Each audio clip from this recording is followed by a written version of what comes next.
Ito ang Presidential Broadcast Service. Radyo Pilipinas. Radyo Publiko Ng bagong Pilipinas para sa bagong Pilipino.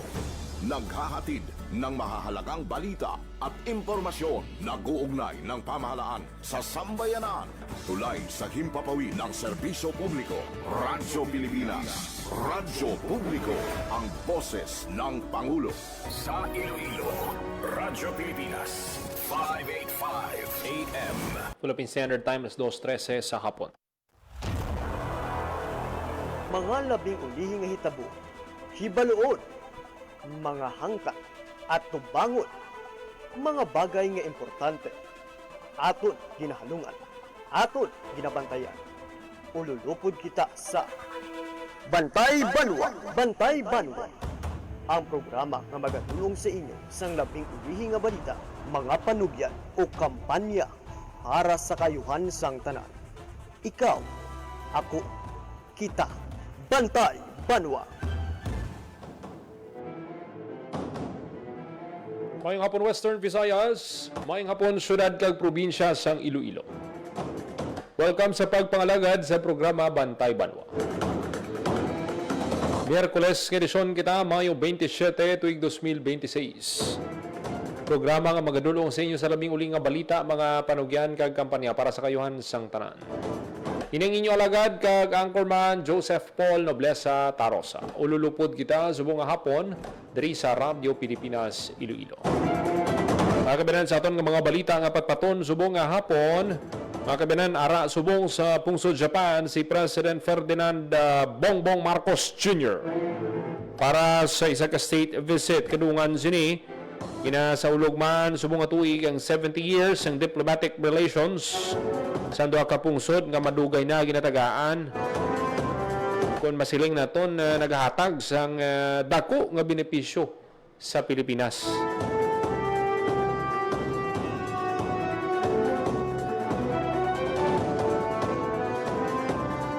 So, istoryahan tayo na karon no diri sa aton nga pagpangalagad. Samtang sa ibang pagkitaton nga balita,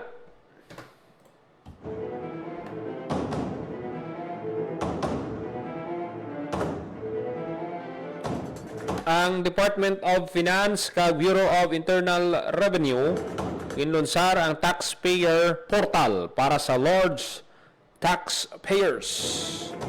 Inpakilala sang DOF kag BIR ang bag-o nga taxpayer portal para sa mga taxpayer nga sa idalom sang large taxpayers service.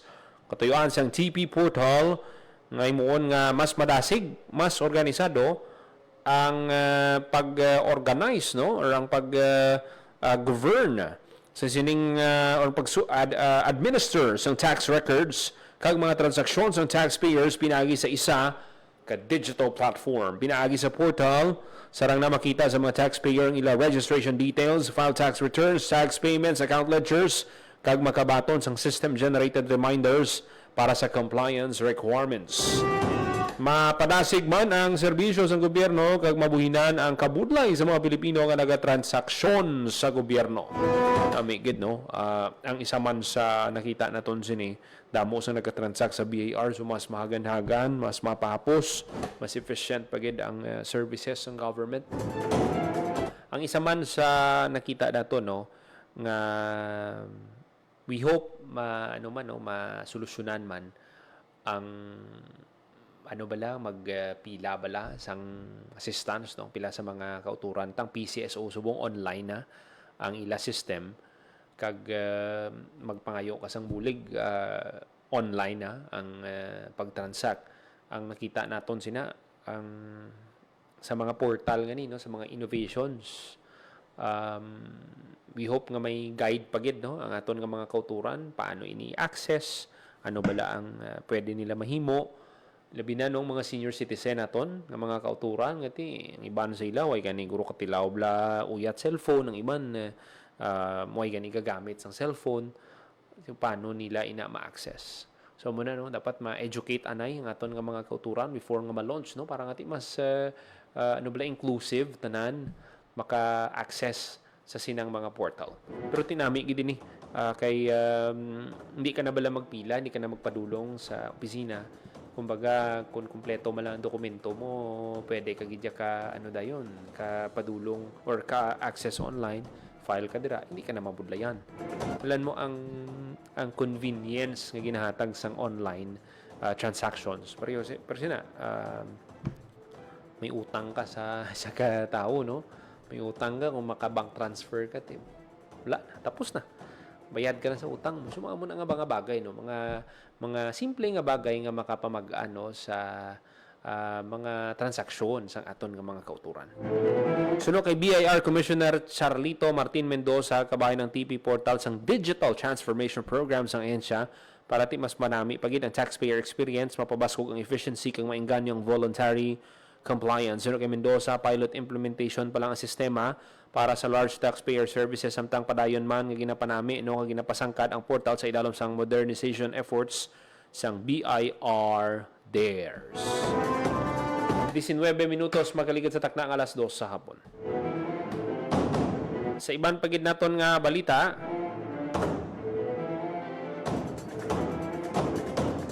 good news para sa mga taga-isla sang Boracay. Good news ini mga kabyanan kay damo gid sini ang nagapamatok, no, sa ginaduso nga Boracay Bridge.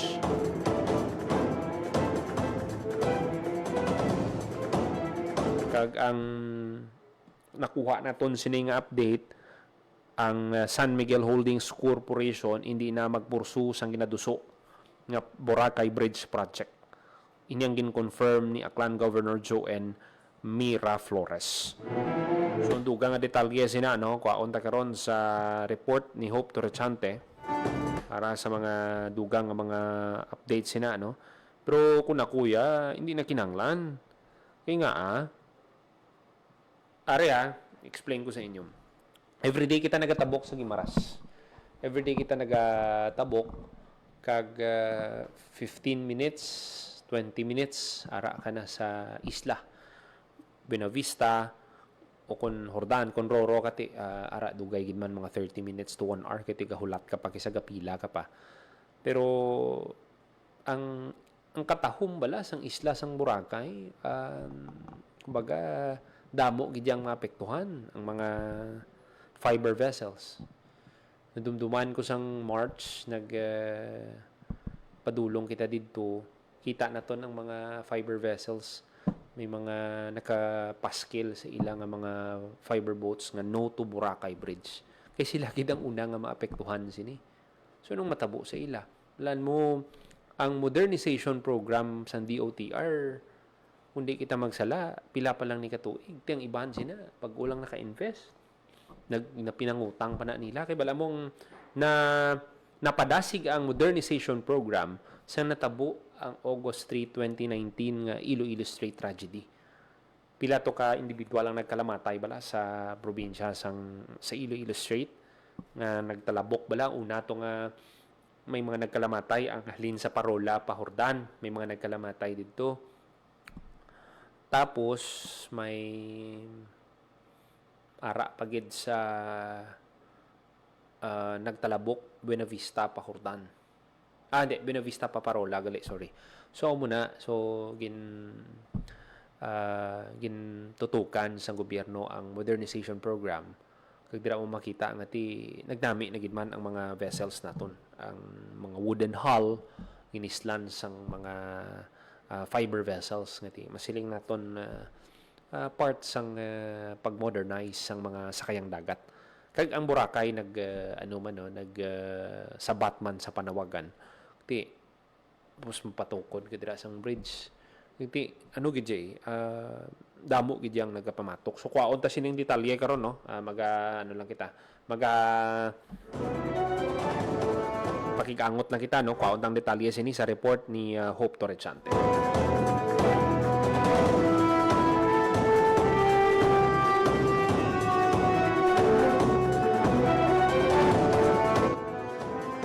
Minutos makaligad sa takna alas 2 sa hapon.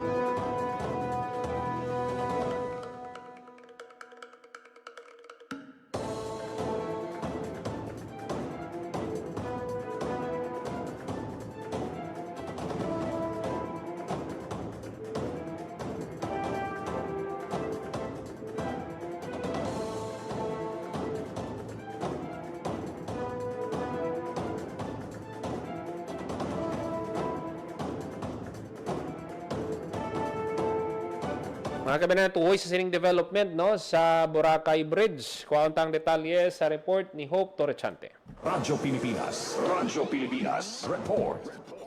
Hope, mayong hapon. Ngayong hapon po, nagpinalakpak no, ang mga stakeholders nga nagtambong sa isa ka meeting subong Mayo 27, Miyerkules nga adlaw dira sa Isla Sang Boracay. Sa tapos no, nagin-anunsyo ni Aklan Governor Jose Enrique Joel Miraflores na hindi na magdayon ang pagpatindog sa Boracay or proposed Boracay Bridge. Isa ini ka multi-billion project no nga i-undertake kontani sa San Miguel Corporation. So ina nga anunsyo very fresh subong lang gid adlaw no, May 27. So sunod sa gobernador no, ini kasunod sa maid-id man no nga paghinon-anon sa sang gobernador or the Aklan Provincial Government and sang San Miguel Corporation partikular no kay Mr.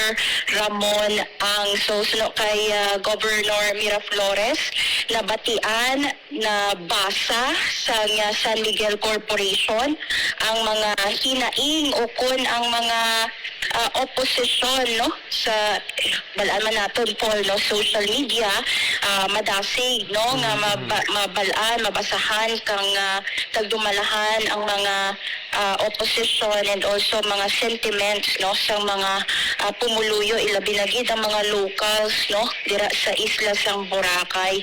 Badamo po no yung mga nagabalabag although may mga nagasuporta man no kumbaga hati o kontunga ang opinion sa publiko tuhoy sa sining proposed Boracay Bridge and lakip gani no sa mga naga-oppose ni before nakapagwa man siyang iyang statement ang Kalibo Archbishop no or obispo no sang Kalibo Clan tuhoy man no sa sini nga proposed Boracay Bridge and kaina ginpalakpakan ini no sa isa ka stakeholders meeting dira sa Isla Sang Boracay ining anunsyo no sang gobernador and manami man kay amo na gani no kung si Governor Miraflores pa siling gani sa San Miguel Corporation sa ilang terms no ginpahayag nga hindi nila gusto nga magka-conflict sa locals dira sa Isla Sang Boracay. Rason man no agud nga i-withdraw ang ginaduso nga Boracay Bridge. So kung di kita magsala po no ara sa mga around 7 billion yung ining project Boracay Bridge project nga mag-angot kuntani no sa Isla Sang Boracay sa mainland Malay dira ina maagi no sa Katiklan. So sa karon amo na no ang nangin desisyon sa tunga no sang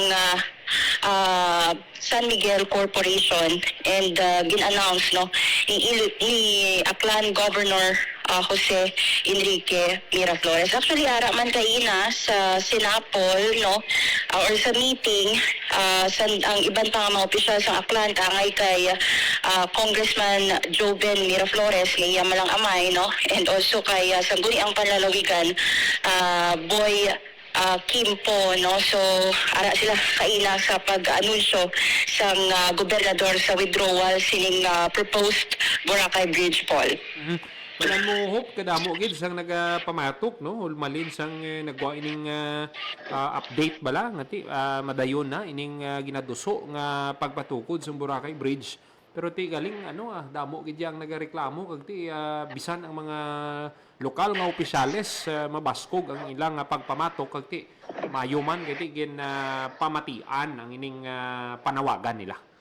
Yes, so sort of answered prayer no Paul sa mga naga-oppose ang sining Boracay Bridge no ang nangin anunsyo sang gobernador subong nga adlaw and kung madumduman mga locals also yung mga boat operators naton ang gapamatok man no diri sa ginaduso no nga Boracay Bridge kay siling nila may mga ma-displace no nga mga mga kauturan naton sa industriya sang transportasyon, no, kay ti ang ginagamit, no, sa pagpatabok sa isla sang Boracay, bangka, ano, o ng motorized Fiber vessels. boat, no. And kung may ara ko tani isang bridge, of course sa Taytay na, no, maagi, but kati may mga opposition, kati may mga aside from displacement, may iban pa nga mga rason, no, ang mga locals and also iban pa nga mga opisyales diri sa probinsya sang Aklan, Paul. Ang isa pa gidira ang epekto man sa aton nga environment. Kay ti may mga may mga nagapamatok man nga mga advocate sa sining ginapropose nga Boracay Bridge. Yes, may isa kita nga na-interview before, no? Mga conservationist din sila sa Okay. isla sang Boracay. And hindi Manila gusto, no, nga madayon ining Boracay Bridge kay ti sunod niya sa ila, no? May mga species o kunta sapatan nga matublag bangod sang gahod, no, sa construction, bangod sang iban pa, no, nga mga elemento nga ti maka-affect, no, sa ilang natural behavior, sa ilang natural habitat dira sa isla sang Boracay. Bala naton, Paul, very rich ang Boracay, no, in terms of biodiversity. Hindi lang iniya atraksyon, no, sa turista, but at the same time, no, puluyan ini sa mga madamo nga mga species ang kasapatan, gani nga may mga iban kita nga mga kauturan nga nagapamatok, no, sa sining ginaduso nga Boracay Bridge. And i-highlight naton liwat, no, yung words nga gingamit ni Governor Jose Enrique Miraflores nga suno, no, sa San Miguel Corporation. Hindi nila gusto conflict, no, hindi nila gusto conflict sa mga lokal, Paul. Kag damo pa man siguro mga project nga pwede dira, hindi lang tulay kay kun isipon mo balahop. 5 to 10 minutes man lang ang ang biyahe kay kung iduso nila ni ang beauty isang Boracay ginalantaw naton iti siyempre ang tao balang access nila pagusto na kumbaga may bridge dira way kita kabalo sa mga negative man nga mga impacts nga posible madulot sang sinang Boracay Bridge ginaduso nila nga Boracay Bridge. Actually, Paul, isa man din sa rason, no, sang iban nga nagapamatok sila kay ti kuno sa iban, no, ang opinion nila dira damo na nga daan gid man turista sa Boracay once nga wala na pumayara sang Taytay kasi hindi na gid ma-regulate, no, Yes. ang mga turista dira sa isla sang Boracay, Paul. Okay. Madamo gid nga salamat. Para sa Bagong Pilipinas, Hope Trichante, Radyo Pilipinas, Radyo Publiko. Radyo Pilipinas. Radyo Publiko. Radyo Pilipinas. Madamong salamat, Hope Torrechante sa balita. Bisan hindi kita magpasugot. Mayo gid kay ti ang nagpangisog man ang aton mga local leaders. Kay ti conwining mga local leaders naton, kay governor, mga mayors dira. Way kita kabalo saan pwede madulot sini pero kumbaga bala ang beauty sang Boracay lakip dira nga gina look forward sang mga turista makasakay sa sa bangka, fiber vessel, antis makatabok didto. Amo na ang part sang katahom sang Boracay. Ti kung kakson mo putangan mo Taytay. So madula ang palangabuyan sang mga kauturan ta dira. Nati halin sang una mo nang ilang source of living tapos kaksan mo lang yan patindugan mo lang dasang bridge. Bla.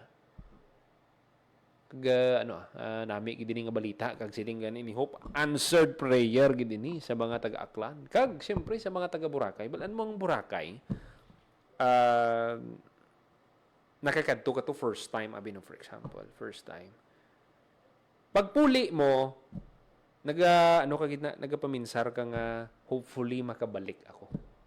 Inabangod may masiling mo bala nga may nabilin, kumbaga do nabilin mo ang takipusoon mo dito bangod sang katahom sang isla. Muna nga kadto mo dito may ara kay na yang nagasulod sa pinsar mo nga mabalik gid ako didra. Mabalik ako sa isla sang Boracay. Dibla. Kaga muna padayon nga ginabalik-balikan ang isla sang Boracay bangod sang katahom niya. kung may bridge ayhan, tiyan mo na, mabudlayan gid sila sa pag-regulate sa mga turista nga magakadto dira. Kagti, way kita kabalo, basi mo pa ng rason, nga basi masirado naman, kay kung nadumduman nyo sang nagligad nga administrasyon, yung pasira ang Boracay for 6 months, para tinluan, para nga makaginhawa man. Iti grabe gid ang grabe gid ang pag-abuso bala sa isla sang Boracay. Iti subong makita mo man damo man sa mga pinagbag-o Kung sang una pinagusto ka lang na plastar sa mga structures mo sa white sand, subong na-regulate na. Bisan mag-extend ka gani. Usually kung mga special occasions lang Pero kung on a daily basis, do lagid sang mga ginabutang dira nga steady bala. So muna ngami kid kay we hope nga maminsar na lang ang San Miguel Corporation sa ibang pagidara ng mga projects nga maka-benefit sa mga pumuluyo, sa mga turista kag sa sa katahum, kadugang pagid sa katahum sang isla sang Boracay. Pilipinas Radyo Publiko Radyo Pilipinas 34 minutos makaligid sa takna alas 2 sa hapon. Mag-aatag lang ita sa pila ka mga pahanumdo. Magabalik lang ang programa Bantay Banwa.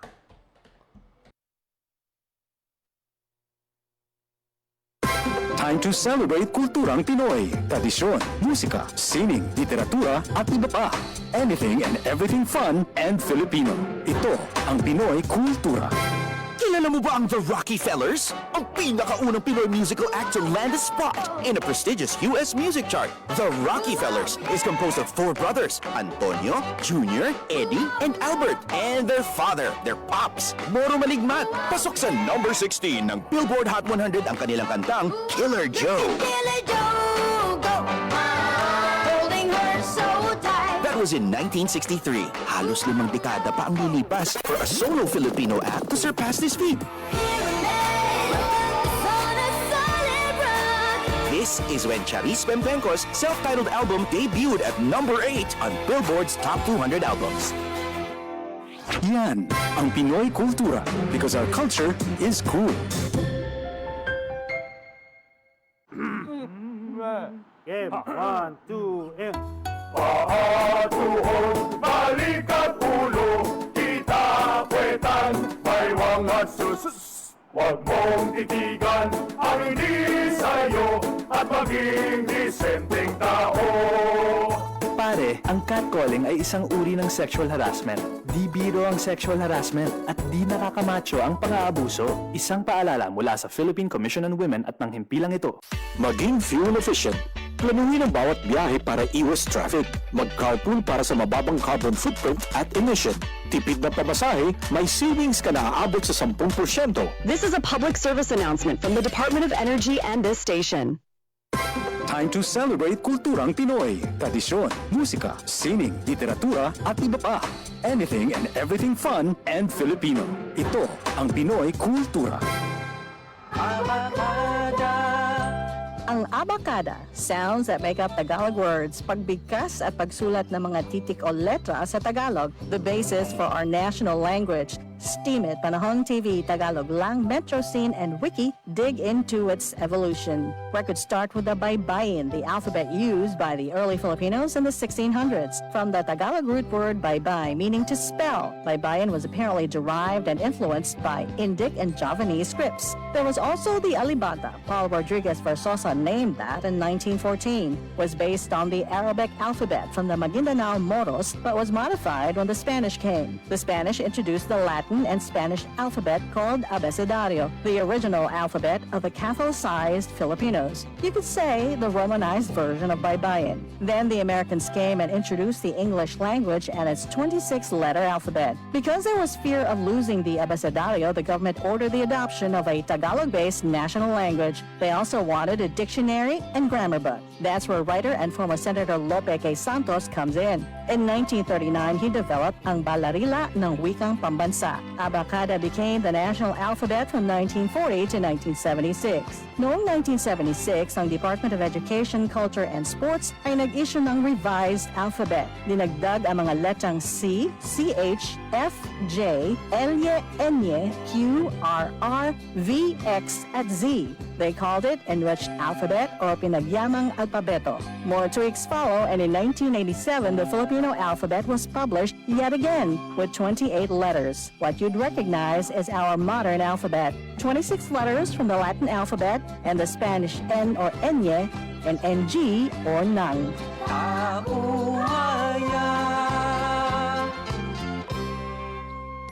Yan ang Pinoy kultura because our culture is cool. Maging fuel efficient, siguraduhin na walang bagahe na di kinakailangan sa sasakyan. Magmaneho ng wasto at iwasan ang idling. May savings ka na aabot sa 15%. This is a public service announcement from the Department of Energy and this station. This is a public service announcement. Discipline is the key. Umiwas sa aksidente sa daan. Ang pagmamaneho ay may kaakibat na responsibilidad, hindi basta mapaandar lang ang sasakyan. Kilatisin ang sarili. Ang kahandaan sa manibela, siguruhing inyong konsentrasyon ay hindi magagambala.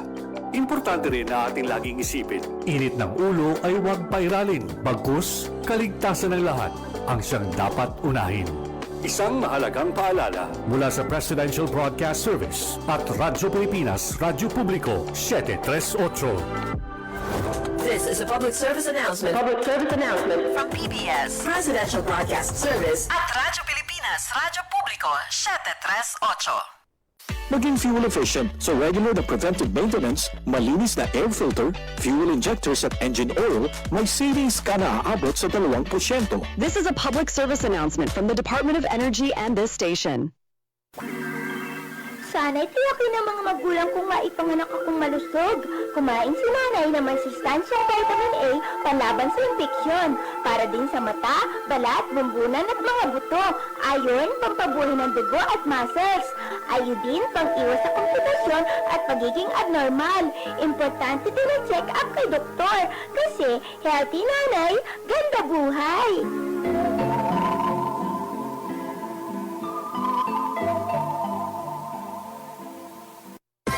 Time to celebrate kulturang Pinoy. Tradisyon, musika, sining, literatura at iba pa. Anything and everything fun and Filipino. Ito ang Pinoy Kultura. Flight PR 1043, now boarding. Hey, that's us. Vacation, here we go! Always love flying the first and oldest commercial airline in Asia, our very own flag carrier, Philippine Airlines. Dreaming of love while cruising at high altitudes. Did you know this track was specifically made for Philippine Airlines back in the 70s? Composed by Jose Marichan and arranged by Ryan Cayabyab. Closer to heaven with 30,000 feet. Brings back good old memories, at the same time, creating new ones with a new generation. Oo, ang ganda pa naman ng kanta. Leave all your worries as we soar over the clouds. I don't know about you, but I always feel a sense of pride every time I see our flag carrier on airports or up flying high in the sky. They'll be shooting stars through time and space. Yan ang Pinoy Kultura because our culture is cool. Maging mapanuri, huwag maging biktima. Ito ang karanasan ni Joanna, Elena at Shona. Sinabi niya sa nanay ko, mabibigyan nila ako ng trabaho. Pwede niya daw akong gawing singer. Sa abroad daw. Doon ako pupunta para magtrabaho. Hindi niya sinabi yung trabaho ay sumayaw ng nakahubad. Kinulong ako kasama ng mga ibang babae at hindi pinakain. Umabot ako ng Singapore. Pinilit naman ako makipagtalik sa mga foreigners. Doon ako nabuntis. 15 years old lang ako noon. Dito sa Pilipinas, 100,000 na bata ay pinapasok sa sex trade. Ang child trafficking ay isang krimen. Mag-report sa Action Line 02-1343. Hindi mo kailangang makita ang mga mukha nila para maramdaman ang takot nila. Isang paalala mula sa ECPAT Philippines, Interagency Council Against Trafficking, PIA at ng himpilang ito. Time to celebrate kulturang Pinoy. Tradisyon, musika, sining, literatura at iba pa. Anything and everything fun and Filipino. Ito ang Pinoy Kultura. Naaalala niyo pa ba ang mga katagang ito? Amoy pawis, amoy araw. Ano ba yan? Puro sugat ka na naman! Bakit wala na naman kapares yung tsinelas mo? Ang dungis mo! Tama na! Ayos lang, di ba? Masaya naman tayo naglalaro sa kalye ng sipa, patintero, agawang base, habulan, jolen, trumpo, tex, at marami pang iba. Some Filipino games just show how creative we are. All we need are players and nothing else. Ang saya balikan ng ating kabataan. Kain, tulog, laro, laro, at laro. O ano, game na? Pagkabilang kong 3, nakatago na kayo! Yan ang Pinoy Kultura because our culture is cool. Time to celebrate kulturang Pinoy. Tradisyon, musika, sining, literatura at iba pa. Anything and everything fun and Filipino. Ito ang Pinoy Kultura. Sigaw ng mga debotong Katoliko sa tuwing pista ng Sinulog, Pit Señor or Viva Pit Señor, which means Call on Señor Santo Niño, the Holy Infant Jesus, or Hail Lord, listen to our prayers. In 1521, Portuguese explorer Ferdinand Magellan arrived in Cebu to spread Christianity. He handed the image of the Christ child or Santo Niño to Raja Humabon, who got baptized as King Carlos and his wife Queen Juana. Nagsimula ang pista ng Sinulog taong 1980 sa Cebu upang parangalan ang mahal na Santo Niño. Ang Sinulog ay nanggagaling sa salitang Cebuanong, sulog, na ibig sabihin agos ng ilog sa Cebu, kung kaya't ang Sinulog dance ay atras abante. Tuwing 2 linggo ng Enero, isang babaeng bihis Reyna Juana ang umiindak hawak ang imahe ng Santo Niño sa magarbong parada ng Sinulog. Pinaniniwalaang milagroso ang Santo Niño at nakapagpapaalis ng masamang espiritu. Come to Sinulog Festival and see for yourself. You'll be amazed with the colorful and intricate costumes of performers. Yan ang Pinoy Kultura because our culture is cool.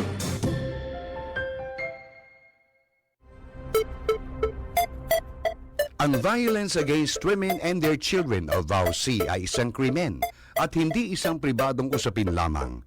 Ito ay nakasaad sa Rule 3, Section 6 ng Republic Act 9262 o Anti-Violence Against Women and Their Children Act of 2004.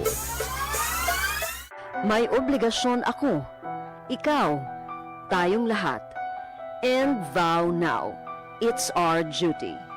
Ang paalalang ito ay hatid sa inyo ng Philippine Commission on Women at ng himpilang ito. Time to celebrate kulturang Pinoy. Tradisyon, musika, sining, literatura at iba pa. Anything and everything fun and Filipino. Ito ang Pinoy Kultura. Kilala mo ba ang The Rockefellers? Ang pinakaunang Pinoy musical act to land a spot in a prestigious US music chart. The Rockefellers is composed of 4 brothers, Antonio, Junior, Eddie, and Albert, and their father, their pops, Moro Maligmat. Pasok sa number 16 ng Billboard Hot 100 ang kanilang kantang Killer Joe. Killer Joe, go!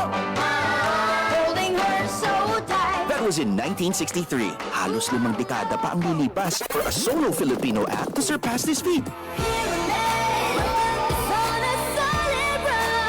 This is when Charis Pempenco's self-titled album debuted at number 8 on Billboard's Top 200 albums. Yan ang Pinoy Kultura because our culture is cool.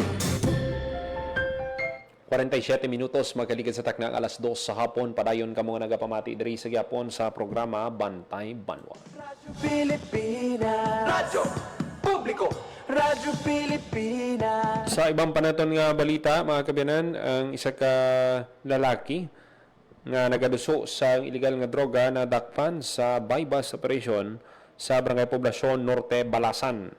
Ang suspect ginkilala nga si alias Luis, 26 anyos, residente sa Barangay Poblasyon Norte, Balasan. Ang operasyon nag-ugat sa impormasyon nga provide sa concerned citizens kag sa man kabulan no nga intelligence monitoring kag case build up. Ginpatigayon no sa joint operatives ng Balasan Municipal Police Station kag 2nd Iloilo Provincial Mobile Force Company. na recover ang 59 grams ang suspected Shabu nga nagabalor sang 401,000 pesos. Suno kay Brigadier General Randolph Tuanyo, Acting Regional Director sang PRO6, ang ining operation is a clear result of strong police community cooperation. The information provided sang concerned citizens combined with sustained intelligence work nagresulta sa pag-aresto sang high-value individual. Ang suspect ara na sa custody sang kapulisan kag magapangatubang sang kaso nga pagdapas sa sections 5 kag 11 sang Republic Act 9165 o ng Comprehensive Dangerous Drugs Act of 2002. Radyo Pilipinas. Radyo Publiko. Radyo Pilipinas. Under the leadership ni General Tuanyo, nagapabilin nga steadfast ang kapulisan sa pagduso sa operational thrust ang cord sa sining focus agenda ni PNP Chief Jose Melencio Nartates Jr.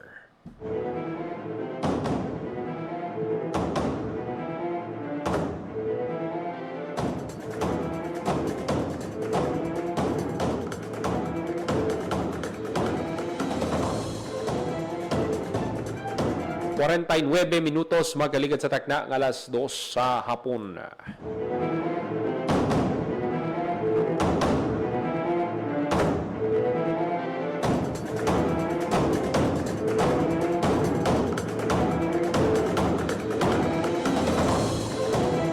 Mga kabiyanan ng National Bureau of Investigation kag Philippine National Police ginraid ang isa ka balay no sa barangay Balibago, Angeles City. Nati posible ginapanaguan ni Senator Ronald Bato de la Rosa. Gina-search sa kapulisan ang lugar kag unfortunately wala nila nakita no si Senator Bato de la Rosa.